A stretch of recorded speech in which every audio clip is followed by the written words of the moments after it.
할렐루야! 오늘은 세종을, 내일은 대한민국과 온 땅에 전도와 선교의 사명을 감당하는 세종순복음 드림교회입니다. 하나님의 사랑과 은혜가 치유와 응답이 있는 성령 충만한 교회입니다. 구독과 중보기도로 드림가족이 되어보세요. 오늘도 주 안에서 참 좋은 날입니다. 저는 여러분과 더불어 믿음 속에 사는 삶이란 제목으로 은혜를 나누고자 합니다. 우리는 항상 믿음으로 살아라, 믿음으로 살아라, 오직 믿음만 가지고 살아라는 교훈을 받습니다. 그러나 막상 믿음으로 살려고 하면 어떻게 해야 믿음으로 사는지 막연할 때가 많습니다. 그래서 이 성경 말씀은 바울 선생이 믿음에 대한 법칙을 분명하게 우리에게 보여주고 있습니다. 첫째, 믿음은 바람이 있어야 한다는 것입니다. 믿음은 바라는 것들의 실상이라고 해서 마음에 간절한 소원이 있어야 된다는 것입니다. 아무런 소원이 없는 사람은 믿음을 가질 수가 없습니다. 하나님을 찾는 소원도 있어야 되고, 예수님을 만나고 싶은 소원도 있어야 되고, 성령 충만하고 싶은 간절한 갈구가 있어야 믿음이 생겨나지, 소원이 없는데 믿음이 생겨날 이유가 없는 것입니다. 목이 마른 사람을 위해서 우물을 파는 것이고, 배고픈 사람을 위해서 밥을 짓듯이 믿음이 있어야 되겠다고 간절히 소원한 사람에게 믿음이 생겨나는 것입니다. 빌립보서 2장 13절에 너희 안에서 행하시는 이는 하나님이시니 자기의 기쁘신 뜻을 위하여 너희에게 소원을 두고 행하게 하시나니, 하나님은 우리에게 먼저 소원을 주시고 그를 통하여 믿음이 생겨나게 하시고 역사하시는 것입니다. 시편 37편 4절에 야훼를 기뻐하라, 그가 내 마음의 소원을 내게 이루어 주시리로다. 마음에 소원이 있을 때 하나님이 우리 마음을 살펴봐 주시는 것입니다. 우리가 성경에 보면 한나의 기도를 볼 수 있는 것입니다. 엘가나가 두 아내를 거느리고 있었는데 한나는 섬 아내고 둘째 아내는 번안내였습니다. 그런데 한나는 아들을 낳지 못하고 번엔나는 아들을 쑥쑥 낳으니까 번엔나가 한나를 조롱하고 시기하고 못살게 구름으로 한나가 죽을 징이었습니다. 매년마다 성전에 가서 하나님을 배웠고 제사를 드리는데 한나는 울고 먹지도 아니하고 성전에 가서 부르짖어 기도한 것입니다. 너무나 절박한 간절한 소원의 기도에 한나는 말문이 막혔습니다. 사무엘상 1장 10절로 11절에 한나가 마음이 괴로워서 야훼께 기도하고 통곡하며 서운하여 이르되, 만군의 야훼여, 만일 주의 여종의 고통을 돌아보시고 나를 기억하사 주의 여종을 잊지 아니하시고 주의 여종에게 아들을 주시면 내가 그의 평생에 그를 야훼께 드리고 삭도를 그의 머리에 대지 아니하시겠나이다. 얼마나 소원했기에 마음의 고통을 가지고 눈물을 펑펑 쏟으면서 성전에서 하나님께 부르짖어 기도했습니다. 그때 문 곁에 앉아있던 엘리 제사장은 한나가 술이 취한 줄 알았습니다. 얼굴이 빨갛게 해서 나중에는 고함쳐 기도하던 기도도 그치고 입술만 덜썩덜썩 했습니다. 사무엘상 1장 13절에 한나가 속으로 말하며 입술만 움직이고 음성은 들리지 아니하므로 엘리가 그가 취한 줄로 생각한지라. 엘리가 대답하여 이르되, 어찌하여 내가 술이 취해서 하나님 성전에 와서 부르짖느뇨? 술을 끊어라. 그러니까 한나가 말하기를, 나는 마음이 슬픈 여자라 포도주나 독주를 마신 것이 아니요 야훼 앞에 내 심정을 토한 것입니다. 하나님 성령께서 엘리 제사장을 통해서 말씀해 주셨습니다. 평안히 가라, 이스라엘의 하나님이 내 기도하여 구한 것을 허락하시기를 원하노라. 그 말에 평안이 왔습니다. 하나님이 기도를 응답하시는 증거는 마음의 평안입니다. 아무리 기도해도 마음이 착잡하고 불안하고 잡히지 아니하면 기도가 응답받은 것이 아닙니다. 파도가 일어난 바다가 잠잠해지고 고요해지는 것처럼 마음의 염려, 근심, 불안, 초조, 절망이 요동치고 파도치다가 조용해지면 기도가 응답받은 것입니다. 그러므로 우리가 하나님이 응답할 때까지 기도해야 된다는 것은 마음이 평안이 올 때까지 기도하라는 것입니다. 하나님이 옳게 하시면 마음에 평안이 옵니다. 그러나 아무리 고함을 치고 부르짖어도 마음의 평안이 점령하지 못하면 아직 응답이 오지 아니한 것입니다. 그러므로 한나는 부르짖어 기도했는데 엘리 제사장이 일어나 가라, 내 소원을 이루어 주리라 하는데 마음에 놀라운 평안이 왔기 때문에 눈물을 닦고 슬픔을 거치고 집으로 돌아간 것입니다. 그래서 그는 1년 만에 잉태해서 낳은 아들이 바로 사무엘인 것입니다. 하나님께서는 기적을 베푸신 것입니다. 불의한 재판관에 대한 과부의 호소도 누가복음에 있는 말씀 그대로인 것입니다. 과부가 억울한 누명을 덮었었습니다. 옛날 과부는 사회에서 매장되고 버림받은 사람인 것입니다. 남편을 잃으면 가족들이 다 버림을 당하고 사회가 등한시했습니다. 그런데 억울한 일을 당했으니 누가 돌봐줍니까? 재판관이 가는데 그 재판관은 또한 의롭지 못한 불의한 재판관입니다. 돈도 백도 능력도 없는 과부의 호소를 들어줄 리가 없습니다. 그러나 이 과부는 너무나 간절한 마음의 소원을 가지고 죽기 아니면 살기로 매달리며 간구한 것입니다. 나의 원수에 대한 원한을 갚아주소서. 밤낮을 가리지 않고 재판장의 집 앞에 엎드려서 부르짖고 봄, 여름, 가을, 겨울이 지나도록 중지하지 않냐고 부르짖었습니다. 너무 줄기차게 부르짖으니까 하나님을 무시하고 사람을 무시한 이 재판관도 너무나 괴롭히기 때문에 견딜 수가 없었습니다. 이 과부가 자주 와서 나를 괴롭히니 내가 괴로움 당치 않기 위해서라도 문제를 해결해 주리라, 그렇게 말했다고 하는 것입니다. 누가복음 18장 6절로 8절에 주께서 또 이르시되 불의한 재판장이 말한 것을 들으라. 하물며 하나님께서 그 밤낮 부르짖는 택하신 자들의 원한을 풀어주지 아니하시겠느냐? 그들에게 오래 참으시겠느냐? 내가 너희에게 이르노니 속히 그 원한을 풀어주시리라. 그러나 인자가 올 때 세상에서 믿음을 보겠느냐 하시니라. 믿음이라는 것은 원한을 가지고 기도하는 것입니다. 마음에 한이 서려서 원한을 가지고 부르짖는 것입니다. 이 과부처럼 핏눈물을 품고서 기도하는 것입니다. 이와 같은 간절한 마음이 있어야지 그냥 지나가는 바람처럼 쑥 기도하다가 마면 그건 믿음이 아닌 것입니다. 간절한 기도를 해야 믿음이 들어오는 것이지 간절하지 못하면 안 돼요. 저도 오랫동안 목회하면서 수많은 사람을 위해서 기도해 왔는데 기도를 받는 사람이 나와 함께 마음을 바쳐서 부르짖어 기도하면 저희 기도와 그분의 기도가 합쳐서 응답이 반드시 오는 것인데 아주 공경에 처했으면서도 기도를 해주면 가만히 있습니다. 아무런 반응이 없습니다. 그러면 그분은 응답을 못 받는 것입니다.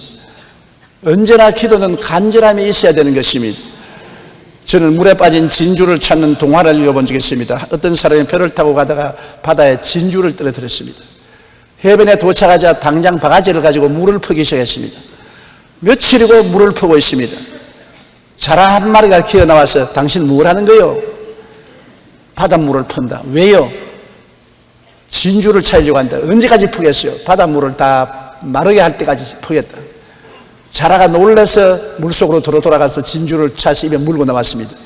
내버려 뒀다가는 자기가 죽겠으니까 바닷물이 다 없어지면 말도 안 되는 예화지만은 그러나 진주를 찾기 위해서 바닷물을 다 퍼겠다는 그러한 마음의 간절한 소원이 있기 때문에 빠진 진주를 찾을 수가 있었다는 예화와 같이 여러분 우리가 그런 간절함이 있어야 되는 것입니다.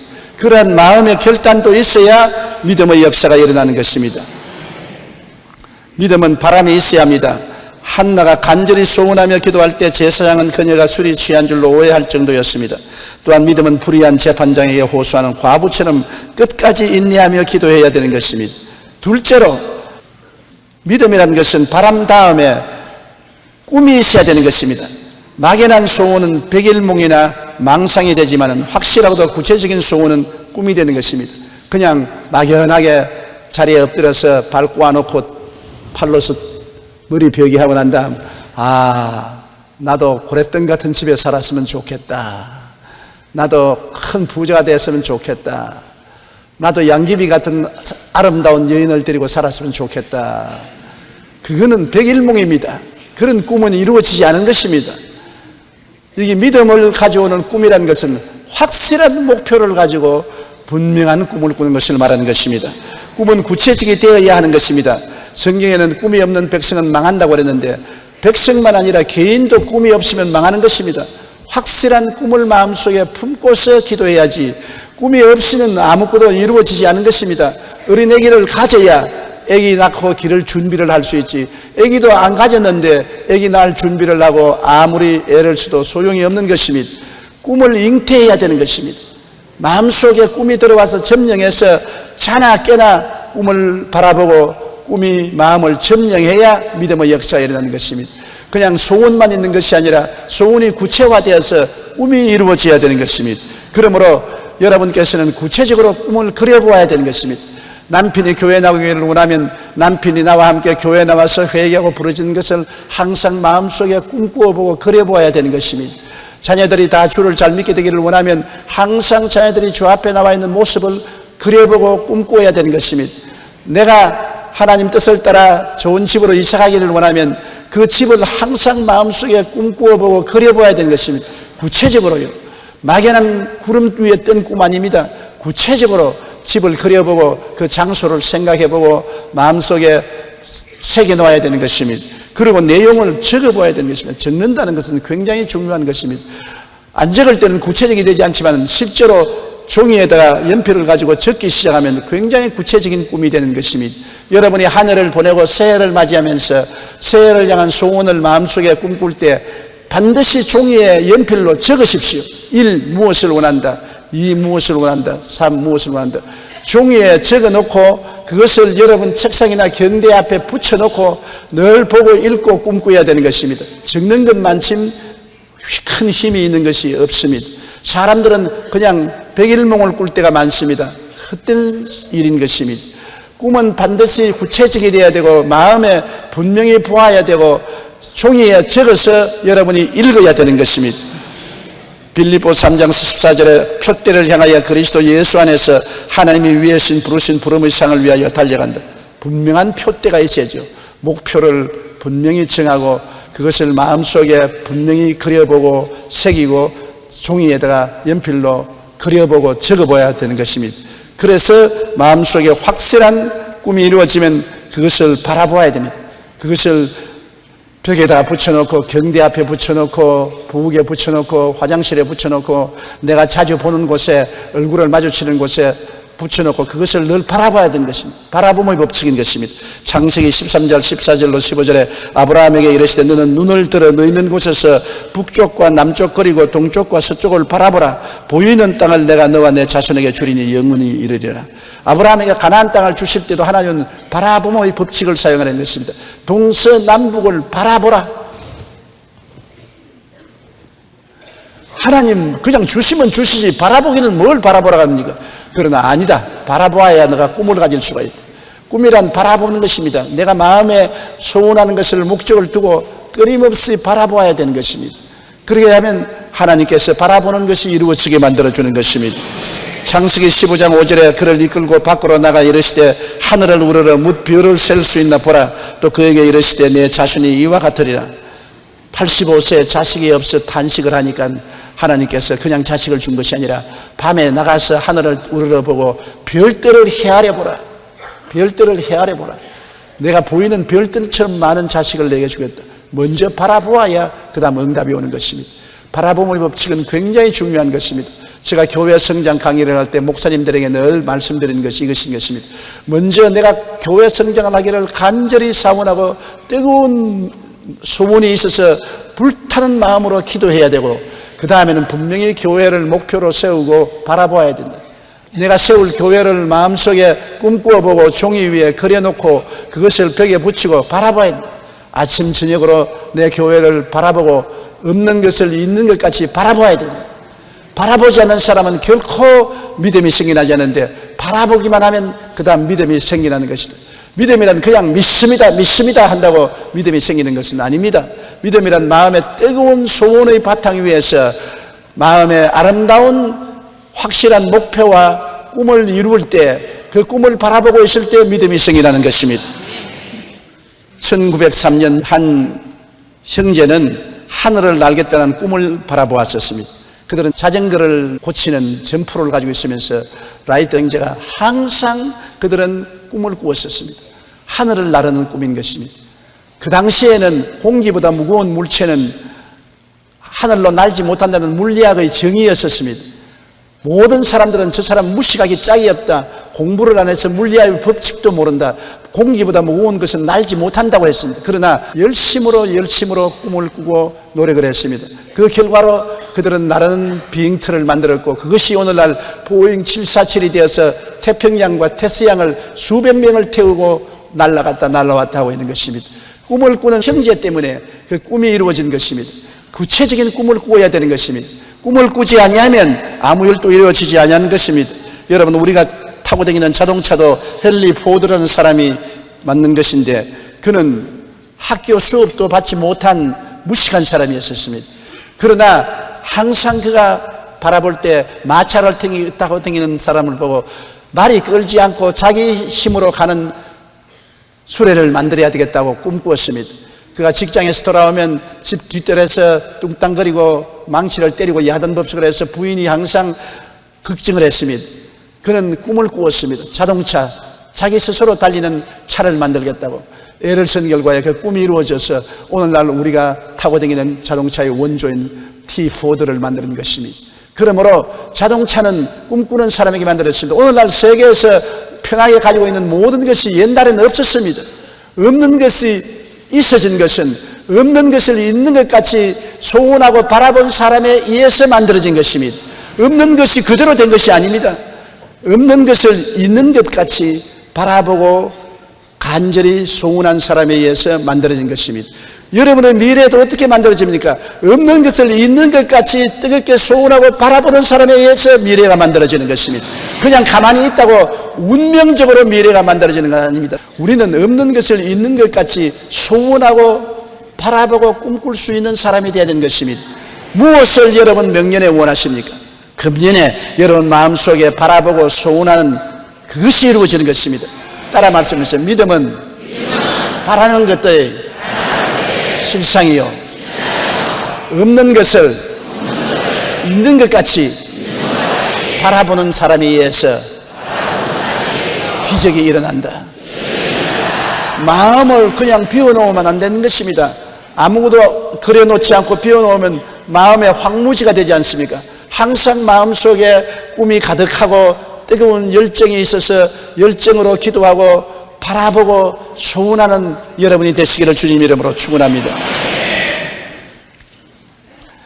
한 남자가 자녀와 동네 놀이터를 자주 갔습니다. 그런데 그 놀이터는 잘 꾸며지지 않아서 누추하기 짝이 없었습니다.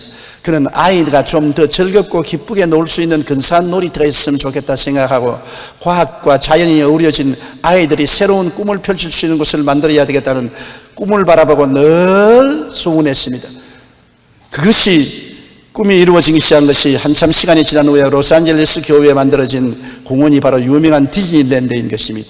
이 꿈을 꾸었던 사람이 월트 디즈니인 것입니다.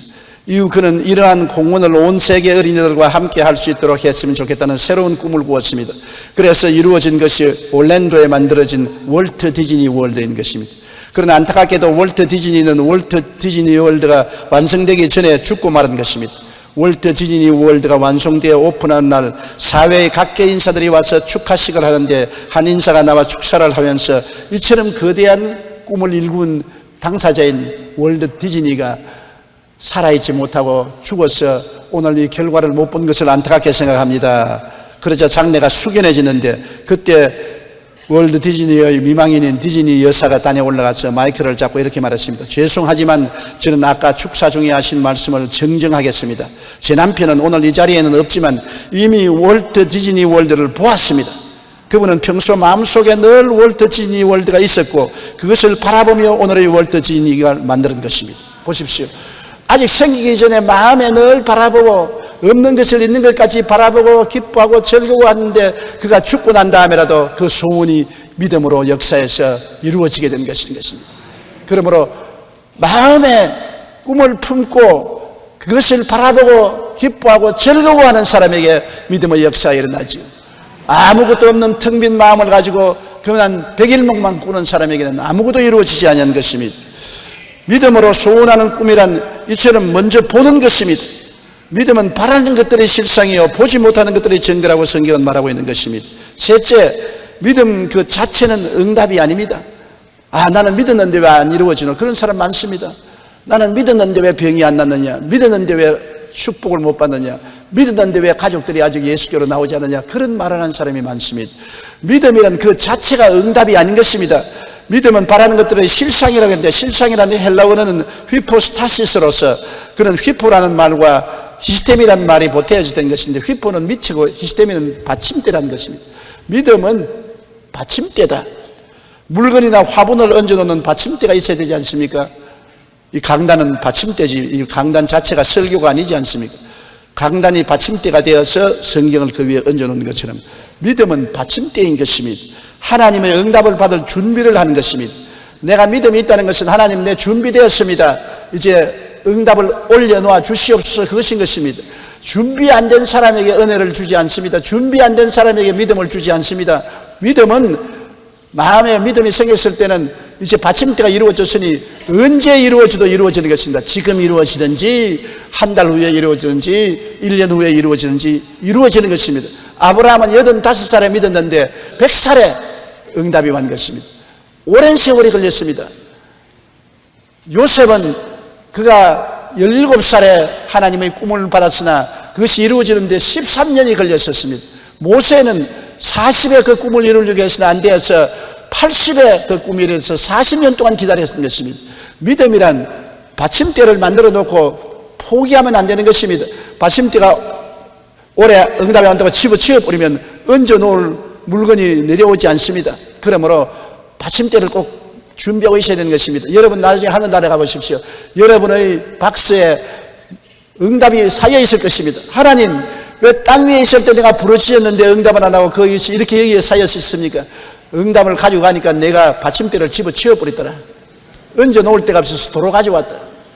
믿음이란 받침대인 것입니다. 그러므로 받침대를 가져야 되는데, 성경에도 보면은 시편 81편 10절에 따라 말씀하세요. 내 입을 넓게 열라. 내가 채우리라. 입을 열어놓아야 채우지요. 입을 뚝 다물고 있는데 먹으라고 아무리 줘도 못 먹지 않습니까? 그러므로 입을 열어놓고 시간은 좀 걸리더라도 기다려야 돼요. 감나무 밑에 감이 떨어지기를 원하면 벌리고 있어야 떨어지면 입에 들어가지, 안 벌리고 있으면 땅에 떨어지고 마는 것입니다. 하나님 앞에서는 입을 열어놓으라는 것은 간절한 소원을 가지고 바라봄의 법칙으로서 바라보면서 입을 벌리고 믿고 기다리라는 것입니다. 소원을 가지고 바라보면 믿음이 생기고, 믿음이 생겼으면 인내로서 기다리라는 것입니다. 굉장히 기다리는 것이 필요한 것입니다. 에베소 3장 20절에 우리 가운데서 역사하시는 능력대로 우리가 구하는 것이나 생각하는 모든 것에 더 넘치도록 능히 하시리라고. 먼저 구하고 생각이 있어야 그 다음에 응답이 있지. 구하지도 아니하고 바라봄의 법칙을 가지는 생각도 없는 그 사람에게 하나님이 응답하지 않은 것입니다. 그렇기 때문에 우리가 먼저 마음에 준비해야 믿음의 역사가 일어나는 것입니다.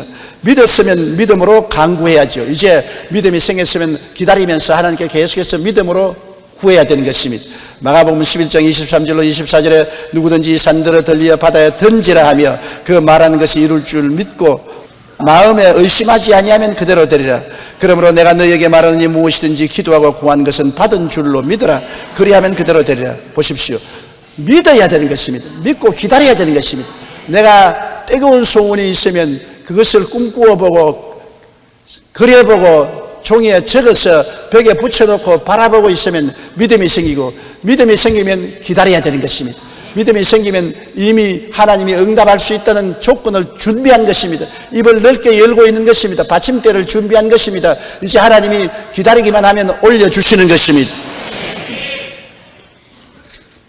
넷째로, 믿음은 보지 못하는 것들의 증거라고 하는 것입니다. 믿음은 눈에 보이면 믿겠다고 하면 믿는 사람 아무도 없어요. 믿음이란 눈에 보이지 않는 것을 믿고 증거를 하는 것입니다. 없는 것을 있는 것 같이 말하는 것입니다. 사람들은 다 믿어야 보아야 믿는다고 말합니다. 이 세상 사람은 다 보아야 믿지 않습니까? 우리 예수 믿는 사람은 안 보이는 것을 먼저 믿고 난 다음 그 다음 보이게 되는 것입니다. 보아야 믿는 것이 아니라 믿어서 보게 되는 것입니다. 꿈이나 믿음은 아직 이루어지지 않은 것입니다. 그러나 하나님은 없는 것을 있는 것처럼 부르십니다. 로마서 4장 17절 우리 다 같이 한번 읽어보십시다. 기록된 바 내가 너를 많은 민족의 조상으로 세웠다 하신 것 같으니 그가 믿은 바 하나님은 죽은 자를 살리시며 없는 것을 있는 것으로 부르시는 이시니라. 죽은 자를 살린다는 것은 하나님이 기적을 행하신다는 것입니다. 하나님은 기적을 행하시는 하나님으로서 없는 것을 있는 것까지 부르시는 하나님입니다. 없을 때 이미 있는 것처럼 하나님은 말씀하신다는 것입니다. 우리가 늘 입으로 못한다, 없다, 안 된다 하면 만사가 다 무가 되는 것입니다. 믿었으면 있는 것처럼 말하라는 것입니다. 이것이 믿음의 마지막 증거인 것입니다. 믿음의 증거가 어디냐? 말을 들어보면 아는 것입니다. 그 사람 말을 들어보면 믿는지 안 믿는지 알 수 있는 것입니다. 아무리 기도하고 난 다음에 일어나서 나는 안 돼요, 모든 것이 절망이요, 슬퍼요, 괴로워요, 그러면 나는 믿음이 없습니다, 안 믿습니다, 그 말인 것입니다. 그러나 눈에는 아무 증거 안 보이고 귀에는 아무 소리 안 들리고 손에 잡히는 거 없을지라도 나는 믿습니다, 나는 됩니다, 할 수 있습니다, 복 받았습니다, 그러면 믿음이 있는 사람인 것입니다. 입술의 고백이 그 증거가 되는 것입니다. 꿈이나 믿음은 이미 있는 것처럼 증거하는 입술의 고백이 필요한 것입니다. 그것이 여러분 우리 믿음의 마지막 단계인 것입니다. 로마서 10장 9절로 10절에 내가 만일 내 입으로 예수를 주로 시인하며 또 하나님께서 그를 죽은 자 가운데서 살리신 것을 내 마음에 믿으면 구원을 받으리라. 사람이 마음으로 믿어 의에 이르고 입으로 시인하여 구원을 이르리라. 아무리 교회 왔다 갔다 해도 당신 예수 믿습니까? 멀요, 아니요, 구원 못 받았는 것입니다. 첫날 왔더라도 당신 예수 믿습니까? 그럼요, 오늘 내가 예수를 구주로 믿었는데요, 나는 구원받았어요. 구원받은 사람인 것입니다. 교회를 한평생 다녀도 천당 못 가는 사람 수두룩 갑니다. 왜냐? 교회 왔다 갔다 하면서 믿는 형태는 다 가졌지만 입으로 시인하지 않습니다. 제가 옛날 한참 부흥회 다닐 때 충청도 어느 조그마한 교회에 가서 설교하기 전에 앞에 권사님들이 앉아있게, 권사님 오늘 저녁에 죽으시면 천당 갑니까? 권사님 한 분이 죽어봐야 알지요. 그러면 천당 못 갑니다. 지금 알아야 천당을 가는 것이지, 죽어봐야 안다고 하면 천당 못 갔기 때문에 죽어봐야 하는 것입니다. 먼저 마음속에 믿음이 있는 것을 입으로 시인해야 하나님이 역사하는 것이지, 입으로 부인해버리면 모든 것이 끝장이 나고 마는 것입니다. 그렇기 때문에 제가 구원받을 사람 결심하면 일어나서 신앙 고백을 따라하라는 것은 바로 그것인 것입니다. 아무리 믿고 일어나도 입을 딱 다물고 있으면 소용이 없어요. 마음에 믿어서 의롭게 되지만 입으로 시인해야 열매를 맺는 것입니다. 아무리 어린애 가져도 좋지만은 낳아야 어린 생명이지, 낳지 못하면 아직까지 살아서 날지 낳다가 죽을지 알지 못하므로 호적에 등록할 수는 없는 것입니다. 믿으면 의롭게 되지만은 구원은 입으로 시인해야 되는 것입니다.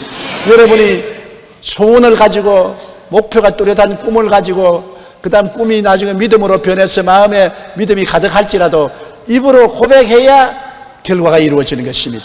입으로 부정하면 아무 일도 이루어지지 않은 것입니다. 이것은 우리 믿음의 선배들을 통해서 알 수 있는 것입니다. 하나님께서 아브라함이 100세가 되고 사라가 90세가 되었을 때 그들의 이름을 바꾸라고 그랬었습니다.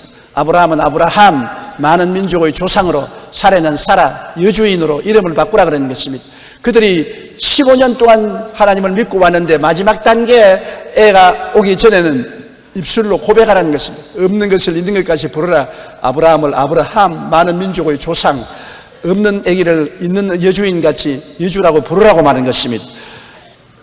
창세기 17장 5절에 이제 후로는 내 이름을 아브라함이라 하지 않고 아브라함이라 하리니 이는 내가 너를 여러 민족의 아버지가 되게 함이라. 15절로 16절에는 내 아내 사레는 이름을 사레라 하지 말고 사라라 하라. 그가 내게 아들을 낳아 주게 하며 내가 그에게 복을 주어 그를 여러 민족의 어머니가 되게 하겠다고 말씀한 것입니다. 그러므로 마지막으로 입으로 시인해야 되는 것입니다. 영국의 심리학자 제이 하드필드 박사는 자신감에 대해 연구했습니다. 그 연구에 의하면 우리가 자신에게 넌 틀렸어, 이제 끝났어 라고 말하면 자괴감을 줄 때 우리는 실제로 가진 능력의 30%도 발휘할 수 없게 된다는 것입니다. 반대로 넌 할 수 있어, 넌 특별한 사람이야, 저 사람도 하는데 너라고 못해? 자신감을 가질 때는 우리가 가진 능력의 150%까지 발휘할 수 있다는 것입니다. 보십시오. 똑같은 사람인데 난 못해, 나는 안 돼, 나는 할 수 없어 하면 자기가 가진 능력의 30%밖에 발휘 못합니다. 기도 좀 하세요. 난 못해요. 구역회에 좀 인도하십시오. 난 못해요. 그는 할 수 있는데도 불구하고 못한다고 하니까 그 다음엔 진짜 못하게 되어서 30% 실력밖에 못 나타내는 것입니다. 100% 이상 실력을 나타내는 것은 할 수 있다고 믿어야 되는 것입니다. 그리고 시인해야 되는 것입니다. 독일에 가면 고속도로에 속도 제한이 없습니다. 얼마든지 속도 내고 싶은 대로 내라. 그거 죽으면 네 책임이고 정부 책임은 아니다. 벤츠가 300km를 달리게 만들어지는데 많은 사람들이 50km밖에 못 달립니다. 겁이 나서. 혹은 100km, 150km, 200km, 250km 정도 달리다가 겁이 나서 움츠려서 더 이상 악셀레다를 밟지 못합니다. 그러나 차는 300km 달리게 돼 있어요. 그런데 겁이 나서 그보다 못 달리는 것입니다. 하나님이 여러분을 만들었을 때 300km 달리도록 만들어 놓은 것입니다. 그런데 여러분이 믿지 않고 입으로 시인하지 아니하므로 50km밖에 못 달려요. 혹은 100km밖에 못 달려요. 자기의 능력 끝 달리지 못하는 것입니다. 여러분이 믿고 입으로 시인하면 여러분의 능력의 150%를 달릴 수가 있는 것입니다. 100%에다가 플러스 50%가 더해지는 것입니다. 얼마나 좋은 일입니까? 그러므로 믿고 입으로 시인하는 것 얼마나 중요합니까? 우리 인생에 성공하기 위해서는 뜨거운 소원과 꿈과 믿음과 입술의 고백은 반드시 필요한 것입니다. 이것 없이 수능시험에 잘 응할 수도 없고 취직시험에 합격도 안 되고 장사도 성공할 수 없는 것입니다. 언제나 뜨거운 소원과 목표 있는 꿈을 확실히 가지고 그리고 기도해서 마음속에 믿음이 생기면 믿음을 입술로 고백하고 나가면 하나님의 기적의 역사가 일어나게 되는 것입니다. 독서 100편 의자연이라는 한자가 있는데 글을 100번 읽으면 그 뜻이 절로 드러난다는 말인 것입니다. 나는 이 말 정말 좋아해요. 왜냐하면 제가 자랄 때는 6.25 사변 이후라 모든 사람이 가난했지 않습니까? 사전 한 권 사볼 수가 없고 책을 사볼 수가 없습니다. 그런데도 불구하고 제가 영어를 열심히 공부한 것은 학교에서 공부하는 영어책을 손에 넣으면 한 페이지를 100번을 소리내 읽었습니다. 왜냐하면 선생이 없기 때문에 단어를 쳐야 나와도 문장을 해석할 수가 없어요. 그저 흰 것은 종이요 까만 것은 영어 글자밖에 안 보였었습니다. 누구에게 물어볼 선생도 없습니다. 그래서 이 한자 독서 100편의 이 자연이라는 말대로 많이 읽어서 자연적으로 알리게 해야 되겠다고 한 페이지마다 100번씩 읽었습니다. 1, 2, 3, 4, 5, 6, 7, 8, 90을 100번을 해놓고 한번 읽고 동배에 함치고 한번 읽고 동배에 큰 소리로 100번을 읽으면 마음에 똑딱하는 소리가 납니다. 그대로 알려줘요. 그 뜻이 무엇인 것을 자연적으로 알려줘요. 오늘날 제가 영어를 자연스럽게 구사할 수 있는 것은 그때 영어책을 한 권에 100번씩 읽었기 때문에 그것이 마음속에 박힌 것입니다. 입으로 자꾸 고백하면 그것이 이루어지는 것입니다. 몸으로 소리를 내면 이루어져요. 아메리카 인디안 사이에서는 어떤 말을 10,000번 이상 되풀이하면 그 일은 반드시 이루어진다고 믿고 있는 것입니다. 주기도문을 10,000번 외우고 난 다음 병이 나은 간증도 있지 않습니까? 주기도문을 10,000번 외운다는 것 얼마나 힘듭니까? 그러나 10,000번을 외우고 난 다음 불치의 암에서 고침받은 간증을 제가 들어본 적이 있습니다. 프랑스의 심리학자인 에밀 쿠에 박사는 반복적인 말의 효과를 통해 자기 혁신 분야를 크게 발전시켰습니다. 그가 한 일은 환자들에게 나는 매일 어떤 방식으로든지 점점 기분이 좋아진다. 나는 점점 나아진다. 자꾸 이 말을 하게 하는 것입니다. 아이고 나는 점점 약해진다. 점점 늙어진다. 점점 죽어간다. 그러지 말고 나는 점점 좋아진다. 점점 나아진다. 점점 건강해진다. 그렇게 말을 반복하게 시킨 적 단순한 방법으로 각종 질병을 치료하고 자기 혁신을 이루는데 놀라운 효과를 거두은 것입니다. 많은 병이 고침받고 사람의 인격이 변해지는 것을 보았었습니다. 미국의 유명한 시인인 롱펠로는 나이 늙어서도 피부가 아주 매끈매끈하고 고왔고 젊은 얼굴을 가지고 있었습니다. 그래서 기자들이 가서 물었습니다. 롱펠로 선생님, 나이가 많으신데 어떻게 피부가 말랑말랑하고 젊은이 같고 얼굴도 젊은이 같습니까? 그러니까 신경을 쓰면서 정원에 있는 사과나무를 가리켰습니다. 저 사과나무는 아주 늙은 사과나무지요. 그러나 언제나 봄이 되면 sak이 나고 잎이 피고 꽃이 피고 열매를 맺지요. 아무리 내가 늙어도 나는 인간이 할 수 있는 일은 다 할 수 있을 정도로 하나님이 힘을 주었기 때문에 나는 매일같이 말합니다. 나는 조금씩 젊어진다. 조금씩 나아진다. 조금씩 힘을 얻는다. 자꾸 그렇게 내 입으로 말하기 때문에 내가 이렇게 조금씩 젊어지는 기운을 가지고서 늙어져 가면 삽니다. 그렇게 말하셨습니다. 여러분도 그렇게 말하십시오. 그거를 잡고 나는 못났네. 아유, 못났는데 늙으니까 주름살까지 지니까 이게 형편없구나. 그러지 말고 나날이 좋아지네. 조금씩 예뻐지네. 그러면 곱게 늙어요. 입술의 고백이 바로 믿음의 완성이기 때문에 아무리 내가 믿어도 입술에 고백을 하지 않으면 믿음이 완성되지 못하는 것입니다. 믿음은 보지 못하는 것들의 증거라고 해놨습니다. 우리의 꿈이나 믿음은 이미 있는 것처럼 증거하는 입술의 고백이 그 증거가 되는 것입니다. 믿음을 생활화하려면 반드시 이 단계를 거쳐야 하는 것입니다. 간절한 소원과 꿈, 기도와 마음의 실상인 믿음을 가지고 입술의 고백을 하면 그 믿음은 역사에서 하나님의 놀라운 역사가 나타나게 되는 것입니다. 이것이 우리의 생활에 믿음을 실천하면서 살 수 있는 길이 되는 것입니다. 따라 말씀하세요. 첫째로 뜨거운 소원을 갖자. 둘째로 구체적인 꿈을 갖자. 셋째로 마음의 평안과 믿음이 올 때까지 기도하자. 믿음이 오고 평안이 오면 눈에는 아무 전가 안 보이고 귀에는 아무 소리 안 들리고 손에는 잡히는 거 없어도 없는 것을 있는 것까지 고백하자. 낙심하지 말고 계속 고백하자. 그러면 때가 오면 하나님께서 내 믿은 대로 될지어다 그렇게 말씀하는 것입니다. 우리는 믿음을 통해서 내일을 창조할 수 있고 희망을 만들어낼 수 있고 영광을 창조할 수가 있는 것입니다. 여러분, 내일이 있습니다. 희망이 있습니다. 꿈이 이루어지는 것입니다. 좋은 일이 일어납니다. 마음속에 소원과 목표 있는 꿈과 기도와 믿음과 평안과 입술의 고백만 있으면 그대로 되는 것입니다. 기도드리겠습니다. 살아계신 우리 하나님 아버지요, 우리에게 내일을 창조할 수 있는 힘을 우리에게 주신 것을 감사합니다. 우리는 인생을 운명에 내어 맡기는데 운명은 바로 우리 속에서 이루어지는 것입니다. 아무것도 마음속에 심지 않으면 잡초가 나고 광야가 되지만은 콩 심은 데 콩 나고 팥 심은 데 팥 나는 것처럼 우리가 소원과 확실한 목표 있는 꿈과 믿음을 심어놓고 입술로 고백하면 창조적인 역사가 일어나서 영혼이 잘되고 범사에 잘되며 강건하고 생명을 얻되 풍성히 얻는 역사가 일어나는 것을 기억하고 실천하게 도와주시옵소서. 예수님 이름으로 기도드립니다.